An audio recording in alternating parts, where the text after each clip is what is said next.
నా పాదయాత్రలో ఆయన డైలాగులు నేను చాలా వాడా.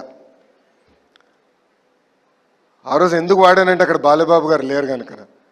కానీ ఈరోజు ఆయన ముందల ఆ డైలాగులు మళ్ళీ నేను వాడే పరిస్థితి ఉండదు. బాలబాబు గారు ఏంటంటే ఒక ప్రొడ్యూసర్ కానివ్వండి, ఒక డైరెక్టర్కి ఒక డ్రీమ్ యాక్టర్. ఆయన ఎప్పుడూ ఇండస్ట్రీ గురించే ఆలోచించే వ్యక్తి.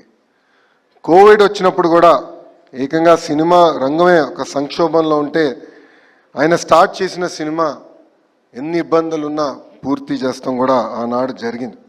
అంతేకాకుండా ఇప్పుడు ఓటీటీ ఈరా కూడా చూస్తున్నాం.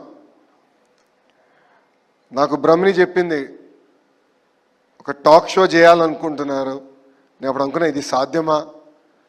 మాస్ మహారాజా ఒక టాక్ షో చేయగలుగుతారా? అది సాధ్యమా అని అనుకున్నా.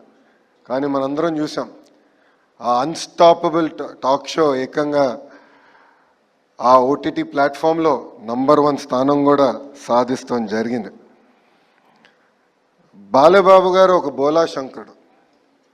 మనసులో ఏమున్నా ముఖమైన సూటిగా చెప్పే వ్యక్తి. ఎప్పుడేమీ దాచుకోరు. అందుకే సినిమా ఇండస్ట్రీ మొత్తం ఆయనతో నిలబడుతుంది. బాలబాబు గారు జర్నీ చూస్తే ఒక స్ట్రైట్ లైన్ కాదు, అప్స్ ఉన్నాయి, డౌన్స్ ఉన్నాయి.